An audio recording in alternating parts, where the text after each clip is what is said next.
धीमहि धियो यो नः प्रचोदयात्। ॐ गुरुर्ब्रह्मा गुरुर्विष्णु गुरुर्देवो महेश्वरः गुरुर्साक्षात् परब्रह्म तस्मै श्री गुरवे नमः। हमने देखा कि पूजा अपनी करनी चाहिए, अर्थात आत्मदेव की करनी चाहिए। आत्मदेव की पूजा तत्काल फल देती है, अच्छा फल देती है, सुख समृद्धि सब कुछ देती है। लेकिन लगता है कि भाई अपनी पूजा कैसे करें, कौन से फूल लाएं, चंदन लाए या रोली लाए, क्या करें, कौन सी विधि, कौन सा विधान, ये तो कहीं लिखा हुआ नहीं है, न पुराणों में, न वेदों में, न गीता में, न किसी पुराणों में। अब कैसे करें? तो परम पूज्य गुरुदेव कहते हैं, हम अपने अंदर सद्गुणों को जगाकर अपनी पूजा कर सकते हैं। और हमारे अंदर बहुत सारे कॉम्प्लेक्स रहते हैं। ये मैं सीधी सादी भाषा में मोटे मोटे अर्थों में बात करता हूँ। हमारे अंदर जो कॉम्प्लेक्स है, सुपीरियरिटी कॉम्प्लेक्स, इन्फीरियरिटी कॉम्प्लेक्स। कभी कभी लगता है कि मेरे जैसा कोई नहीं, और हमारा व्यवहार लोगों के साथ वैसा होता है।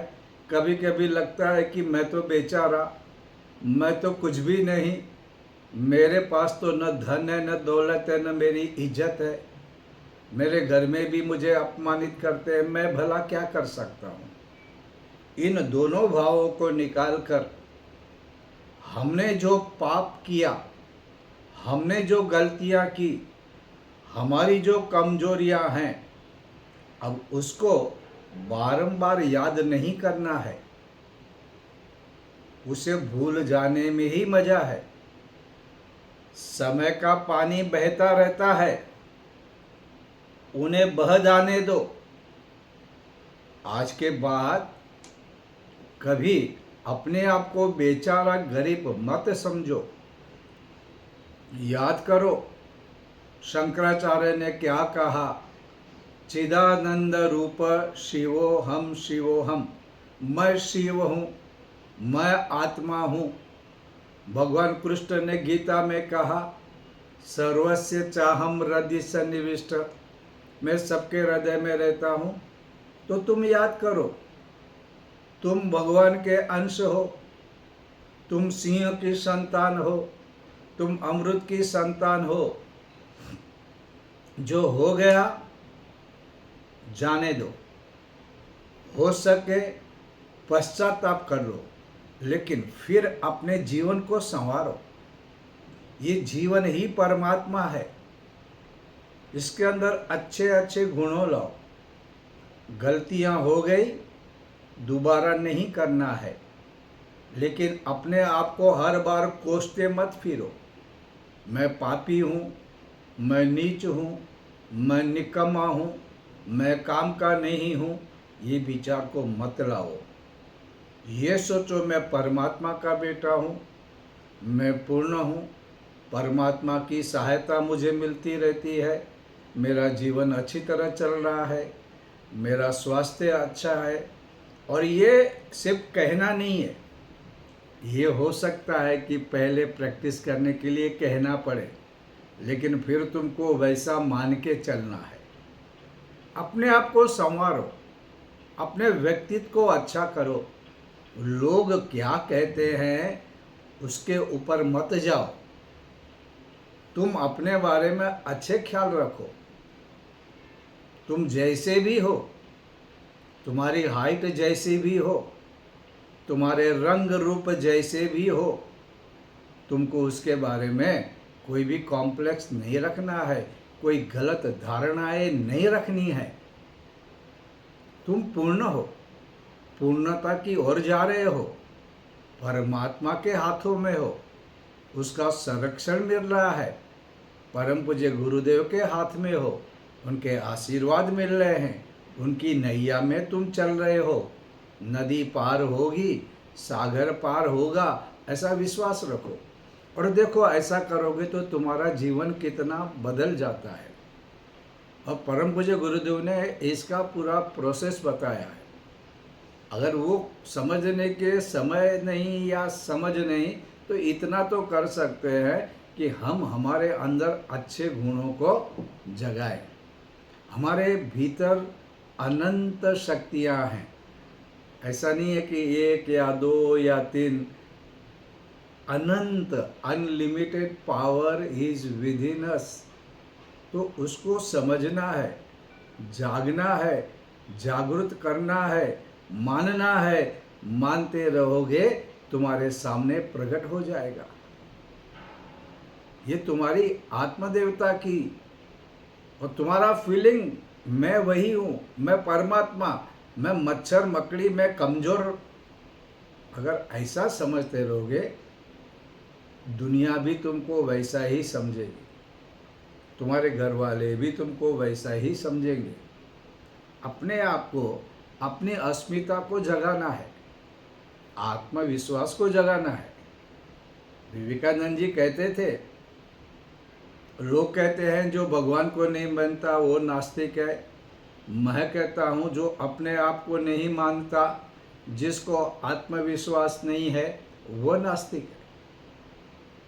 इसलिए सद्गुण, अपने आप को फूलों की माला मत पहनाओ।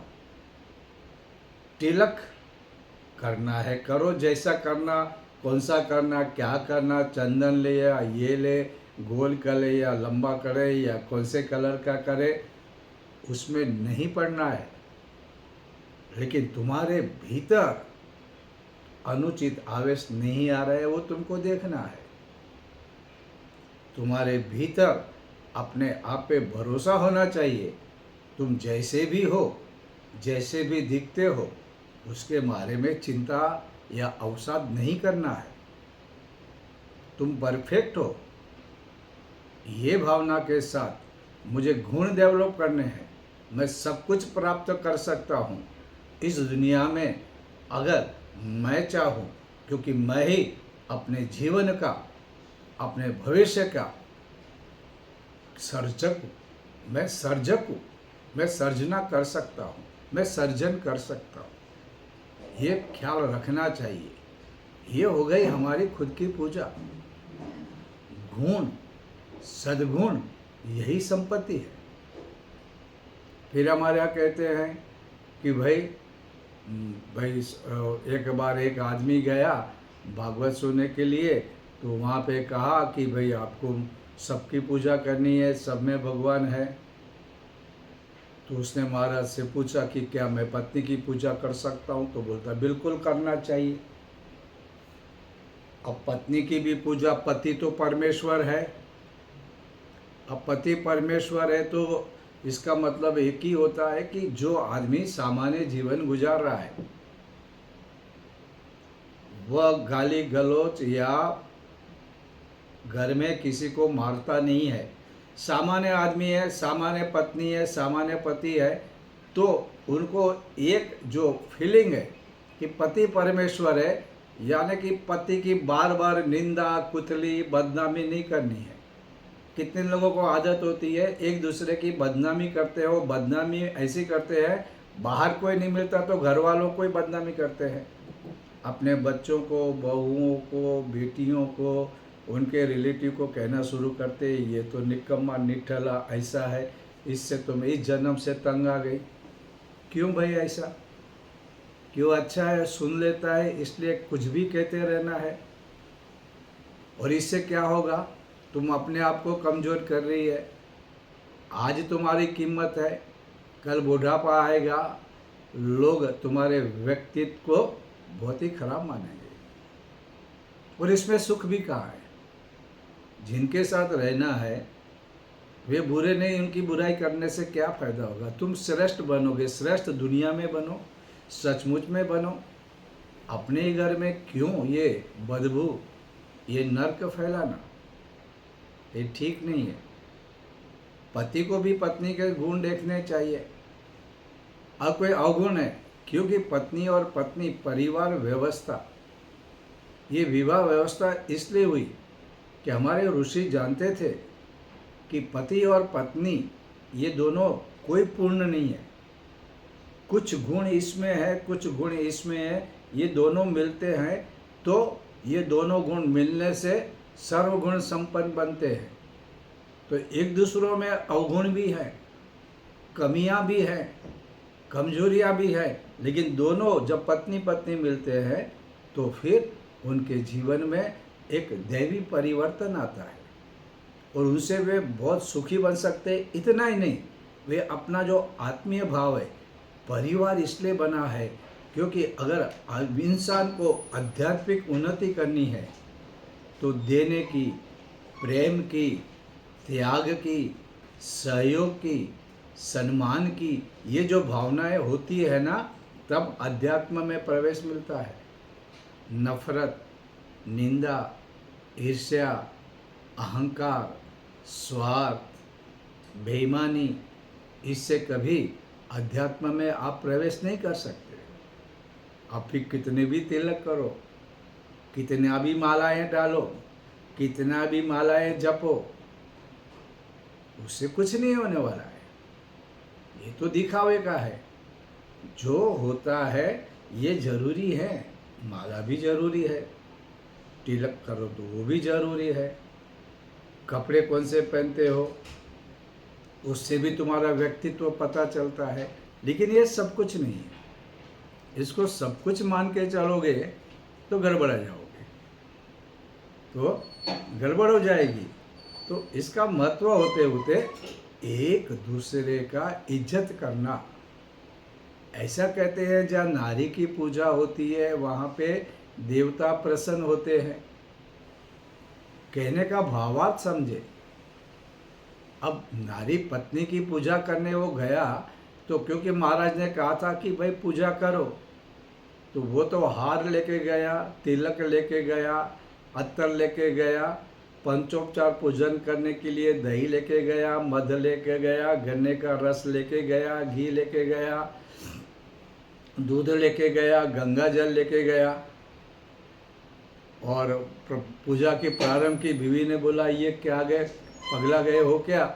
उसने बोला ठहर, मैं भागवत सुनने गया था, वहाँ पे कहा गया पत्नी भी पूजा के लायक है, वह गृह लक्ष्मी है, तो मुझे पूजा करने दे, तो वो पूजा चलेगी। ये व्यवहारिक है। पत्नी कितना दिन ऐसा बैठेगी? इसे उल्टा करो, पति को परमेश्वर मानोगे तो क्या रोज आरती करोगे, रोज माला करोगे, रोज तिलक करोगे? कभी कभी होता है, शादी होती है तो मानते हैं कि ये विष्णु का अवतार है, उसकी पूजा करो, हार पहनाओ, घर वाले उनके पैर को धुलाते हैं। वो एक प्रतीक है कि भाई ये विष्णु है, पालन करता है। उसी समय ग्रह लक्ष्मी है, ये भी कोई मामूली नहीं है। ये विष्णु है तो ये लक्ष्मी है। तो इनमें दोनों में जो कमियां हैं ये पूरी हो जाएगी। हम भगवान कृष्ण, भगवान शिव और हम लोग पार्वती को भी देखते हैं, अर्धांगिनी। ये कितना श्रेष्ठ विचार है। लेकिन एक दूसरे का सम्मान करना, पत्नी को जो चीज़ पसंद है वो लाके देना, चाहे वो साड़ी हो या कोई और चीज़ हो, उनके साथ एक अच्छा व्यवहार करना, अच्छी भाषा का प्रयोग करना, सम्मान करना, ये उनकी पूजा है। लेकिन ये दोनों के लिए, क्योंकि जब हम पूजा करते हैं तो देवता हमें वर देते हैं। उसी तरह हम जिसके बारे में जो पूजा करें उनको भी वर देना चाहिए। अगर पति अपनी पत्नी का सम्मान कर रहा है तो रिटर्न में पत्नी को अपने पति का सम्मान करना ही चाहिए। वो उसको बोलेगी निक्कम आओ निठल आओ, तुम्हारी माँ ऐसी तुम्हारी बहन ऐसी, तो चलेगा क्या? देवता वर देते हैं ना पूजा करने पर। तो अगर पति पत्नी की और पत्नी पति की पूजा करती है तो एक दूसरे को अच्छा देना है या बुरा देना है? इसको उतार देना है, अपमानित करना है, दुख देना है, बीमारियां देना है, अस्वस्थता देना है, क्या देना है? जब एक दूसरे की पूजा करें तो एक दूसरे का सम्मान करें। हम गायत्री परिवार में जब कोई यज्ञ वगैरह करवाते हैं तो कहते हैं एक दूसरे को तिलक करो। सर्वस्य चाहम हृदय सन्निविष्ट, एक दूसरे में रहे हुए परमात्मा को नमस्कार करो, मतलब एक दूसरे का रिस्पेक्ट करो। तो उस तरह से पूजा होती है। माता पिता की पूजा भी माता पितृदेवेभ्यो नमः। ये माता की और पिता की कैसे पूजा करोगे? क्या हार चढ़ाओगे रोज? क्या उनको मिठाई खिलाओगे? भैया डायबिटीज है, और क्या वो सवेरे 4 बजे उठ के उनकी टांगे खींचोगे सोए हुए? क्योंकि हमारे यहाँ ऐसा कहते हैं कि जो सोए हुए हैं उनको नमस्कार नहीं करना चाहिए। अगर तुम जल्दी उठ गए और वे सोए हुए हैं, उनको रात को नींद नहीं आई, क्योंकि बुढ़ापे में क्या होता है कि अक्सर रात को नींदें नहीं आती है, लेट सोना है। तो आप कहोगे नहीं, मुझे महाराज ने कहा है कि माता पिता के चरण पढ़ो, तो सोए तो उठा लो। ऐसा भी नहीं होता है। माता पिता की सेवा कैसे करोगे? उनके आज्ञा आदेश करो, उनकी प्रशंसा करो। तुम दुनिया भर के लोगों के बारे में इतनी बातें करते हो, अपने माँ बाप के बारे में कभी नहीं बोलोगे? क्या आपको पता भी है उनको क्या सोचते हैं, क्या करते हैं, कहाँ जाते हैं, उनका मान किधर है, उनका अपमान किधर होता है? इसके बारे में कभी सोचते हो? उन्होंने बहुत सोचा नहीं, अभी भी सोचते हैं, बहुत सारी मन्नतें मानते हैं, क्या क्या नहीं करते। तुमको कभी लगता है उनके बारे में सोचना है? कभी लगता है कि मैंने फलाने फलाने हीरो हीरोइन क्रिकेटर के बारे में इतना जानते हो, इतनी जानकारी है, उनके क्रिकेट के, उनके रन के, उनके विकेट के बारे में पता है? कभी पता है कि अपने पिता के बारे में वो कहाँ जाते हैं, कैसे हैं, उनको क्या दर्द है, कौन सी बीमारियां हैं, क्या क्या होता है, कौन सी फीलिंग होती है? कभी सोचते हो? जब तुम कहीं जाते हो, तुमको बच्चे को लेके जाते समय माँ बाप को खुशी होती है, तुमको क्या वैसा फीलिंग हो रही है? और जब बुढ़ापा आता है तो एक ही बात होती है, माता पिता को लगता है कि वो कुछ कहें, अपने दुख, अपनी बातें, अपने सुख, अपनी यादें, पुरानी बातें उनको कहने को दिल होता है। क्योंकि अब बुढ़ापा आ गया, बाहर जा सकते नहीं, न दोस्तों से मिल सकते हैं। अब सुनने वाला कौन रहेगा? घर वाले रहेंगे, बेटा रहेगी, बेटी रहेगी, बेटी की तो शादी हो गई, बहू रहेगी और पोते, और आजकल तो नया रिवाज है, इस बुढ़े से मैं मेरे बेटे से बात नहीं करवाऊंगी क्योंकि बुढ़े के विचार ही गलत है। वो बात करेगा तो पूरन पड़ी लड्डू की करेगा, हमको तो बातें पिज़्ज़ा की चाहिए। ये तो अपनी कहावत है, कहेगा कि हमारे बच्चे को क्या धार्मिक बनाना है, हमारे बच्चों को तो मॉडर्न बनाना है। तो इससे बात करेंगे तो इनके इन्फ्लुएंस में आ जाएगा तो मेरा बच्चा या मेरी बच्ची बिगड़ जाएगी। एक्चुअली सबसे बड़ी सेवा उनकी है, वो जो कहना चाहते हैं वो सुनो, बैठो, आधा घंटा बैठो, उनसे बातें करो, उनको एक्सप्रेस होने दो, उनके दुख, उनकी बातें, वो तुम्हें बहुत कुछ कहना भी देते, क्योंकि उनके पास वो चीज़ है जो तुम्हारे पास नहीं है, वो है अनुभव। उनके अनुभव सुनोगे तो तुमको जीवन में आगे बढ़ने का बहुत मौका मिलेगा।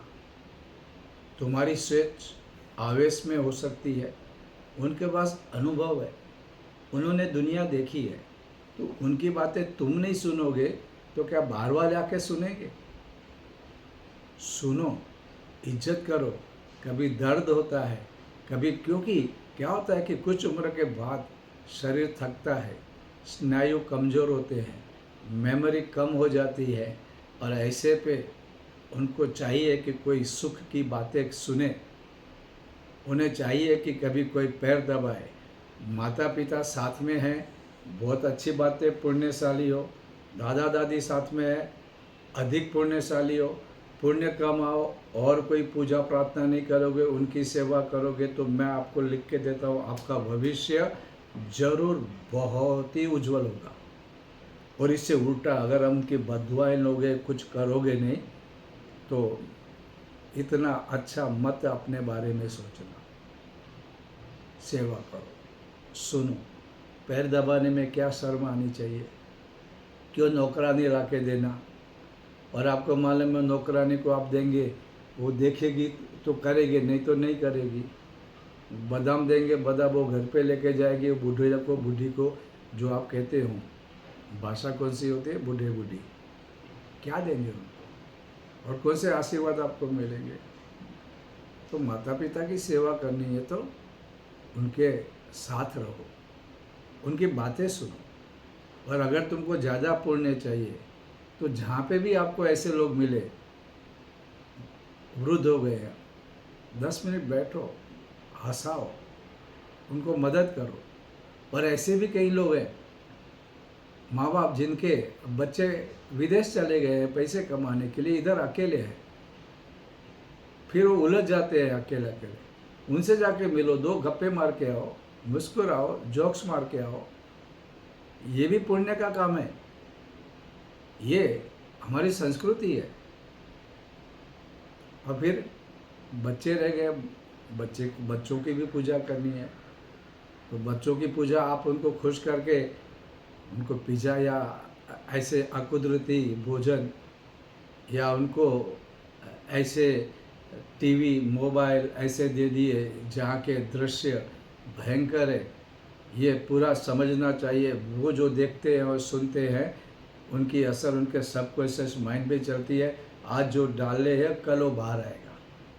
आज अगर आप भूत प्रेत की कथा सुना रहे हैं या दिखा रहे हैं और आपको लगता कि आप अपने बच्चों को बहादुर बना रहे हैं, बिल्कुल नहीं बना रहे।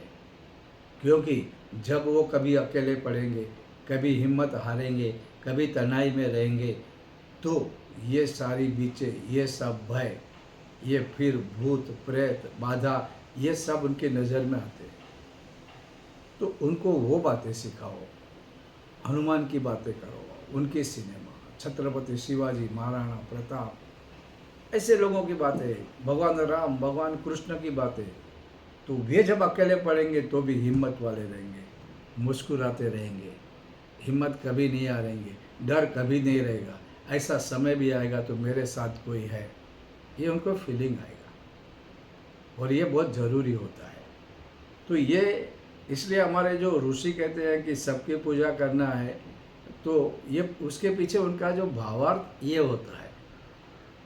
हर जगह पे आप फूल वूल लेके जाएंगे, हालांकि भगवान एक कृष्ण ने तो ये भी कहा कि अगर तुम्हारे पास बादाम काजू ये वो दही वही नहीं है, पत्र पुष्प दे दो, मैं ले लूँगा।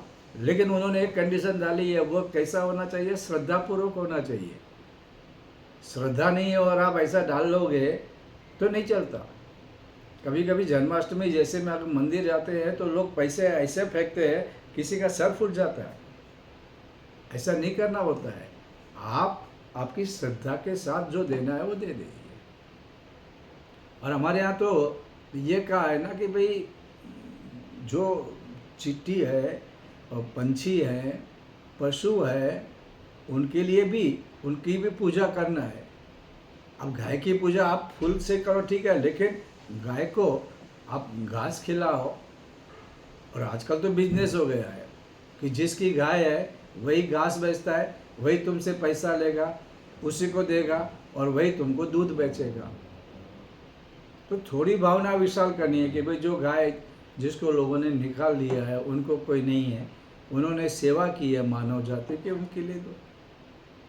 कवे भी हमारा पर्यावरण के लिए बहुत ज़रूरी होते हैं, चलो उनके लिए भी कुछ निकालो। आजकल घाटिया आते हैं, ऐसे आते हैं केमिकल वाले, वो कौवे बीमार पड़ते हैं, मर जाते हैं। उनको वो दो जो शुद्ध है।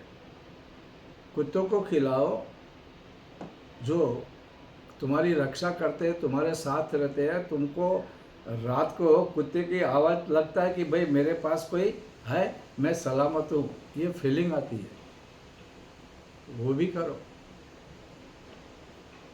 और बाकी ऐसी कई चीज़ें हैं कि अनाथ है, किसी घर में कैंसर जैसी बीमारी है, पैसा नहीं, टीबी हुआ है, उनको जाके मदद करना, ये मानव सेवा है।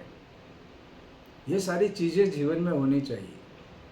और आप बोलोगे हमारे पास तो इतने पैसे नहीं है, पैसे की बात नहीं है। ये श्रम, ये सेवा, ये श्रद्धा, ये आस्था। और मैं आपको एक बताऊँ कि जो दूसरों की सेवा, दूसरों का ख्याल रखता है, परमात्मा उसका ख्याल रखते हैं। ऐसा अक्सर देखा गया है। आप भी अनुभव करके देख सकते हैं। दूसरों का ख्याल करोगे तो तुम्हारा क्या, दूसरों के दुखड़े दूर करने वाले तेरे दुख दूर करेंगे राम। राम तुम्हारे दुख दूर करेंगे। ये करके देखना है। कोई बोलता है इसलिए नहीं सुनना है। सचमुच में हो रहा है क्या, आप देखो ना, करके देखो। अगर आप दूसरों की मदद कर रहे हैं, हो सके तो क्या, वो हम गाना सुनते हैं ना, किसी का दर्द ले उधार, लेके देखो ना, दूसरों के दर्द में हिस्सेदार बनो। देखो बाद में क्या होता है। सचमुच में जीवन जीने जैसा हो जाएगा। अन्यथा नेगेटिव थिंकिंग से हम ही अपने आप को कभी दुखी समझेंगे, कभी आत्महत्या का प्रयास करेंगे, और कभी कभी मुंह से ऐसी बातें बोलेंगे जो कलह का कारण बन जाती है। तो जब परम पूज्य गुरुदेव कहते हैं आत्मदेव की पूजा, तो ये ऐसा डरो मत कि ये आत्मदेवता कौन है, किधर है, दिखता नहीं है, किधर मिलेगा, कौन से शास्त्र पढ़े। कुछ नहीं, बहुत सिंपल है। और सिंपल है इसलिए कॉम्प्लिकेटेड लगता है।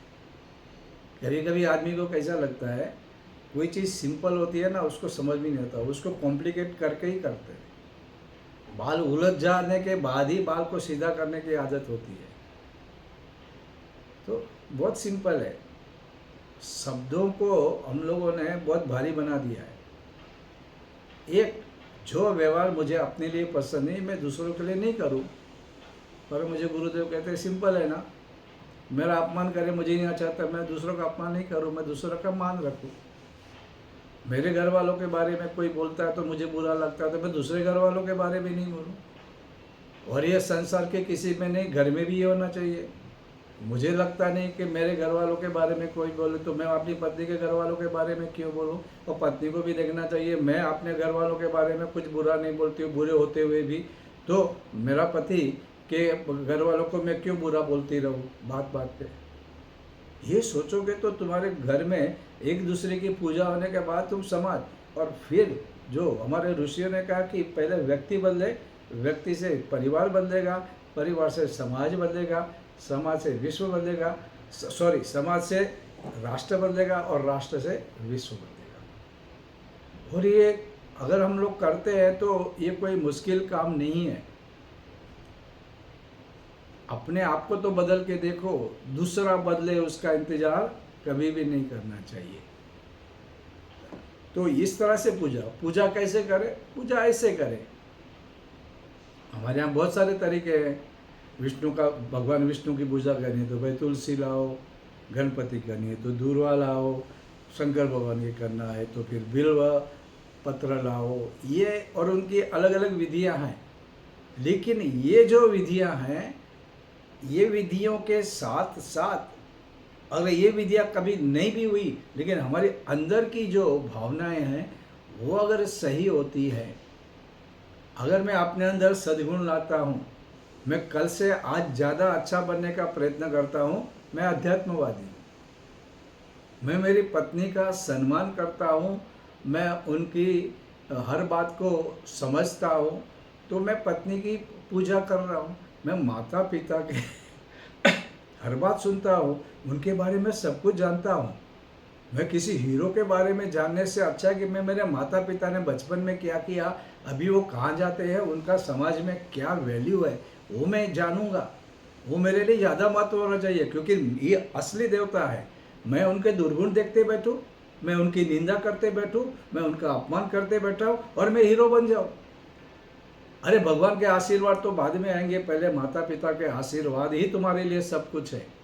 और उन्होंने जो कुछ भी दिया है वो देवताओं ने नहीं दिया है, जितना उतने दिया है। तो उनके बारे में सोचो, उनके बारे में, उनके भी भावनाएं, इनके इमोशंस, इनके सुख दुख, उसमें हिस्सा करो। बैठो, बातें बोलो, उनको पूछो आज कहाँ गए थे, कहाँ गए थे, कैसे गए थे। अपने माता पिता के बारे में अभिमान रखो, उनको गिराओ मत, कभी मत गिराओ। कुछ भी हो जाए, कभी उनको खराब शब्द, अपशब्द, अपमान कभी मत करो, इसकी कीमत चुकानी पड़ती है। तो उनकी पूजा करना है, मान सम्मान रखो। अगर शारीरिक सेवा की ज़रूरत पड़ती है, और सबसे अधिक वो जो कहते हैं उनका कोई नहीं है, तुमको पाल पोस के उंगली पकड़ के चलाया, कई मन्नतें मानी, कई बार भूखे रहे, आज उनके दिन है, आज जाओ। तुम भी कब बचपन में गलत काम करते थे, गड़बड़ करते थे, मालूम नहीं पड़ता था कि कब टट्टी करते हो, कभी पेशाब करते हो और क्या मुंह से निकालते हो। कीड़े मकोड़े मुंह में डाल देते थे, मच्छर काटते थे, रोते थे, उन्होंने ध्यान रखा। अब तुम्हारा ड्यूटी है।